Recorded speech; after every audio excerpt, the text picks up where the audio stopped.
Hoy escucharemos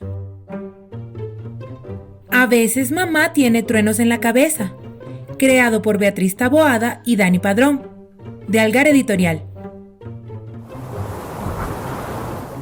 A veces mamá tiene nubes en la cabeza. Se le olvida el almuerzo y llegamos tarde a los cumples. Cenamos croquetas 2 días seguidos. Cuando mamá tiene nubes en la cabeza, sopla como un globo y se deshincha cuando se sienta en el sillón. A veces, mamá tiene un sol en la cabeza. Se le ocurren ideas geniales y jugamos a monstruos de las galaxias. Preparamos juntas galletas y hacemos burbujas de jabón en la mesa de la cocina. Cuando mamá tiene un sol en la cabeza, abre mucho los ojos y sus cejas parecen gaviotas.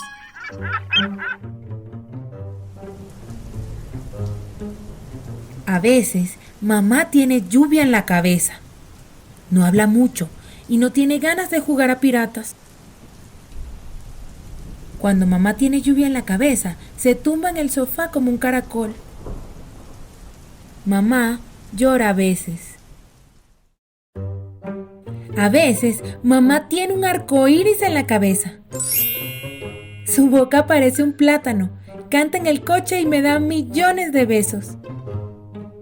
Cuando mamá tiene un arco iris en la cabeza, desayunamos churros.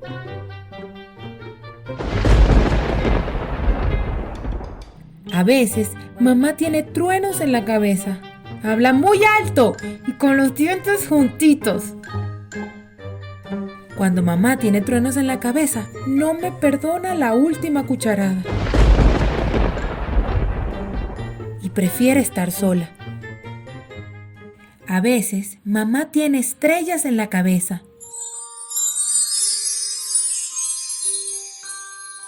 Y se queda mirando sin ver. Y habla despacito. Sé que mamá tiene estrellas en la cabeza porque se les reflejan en los ojos. Creo que yo a veces tengo lluvia en la cabeza y a veces nubes. Otras veces tengo en la cabeza el arco iris. Me enfado, me alegro, me pongo triste, estoy contenta.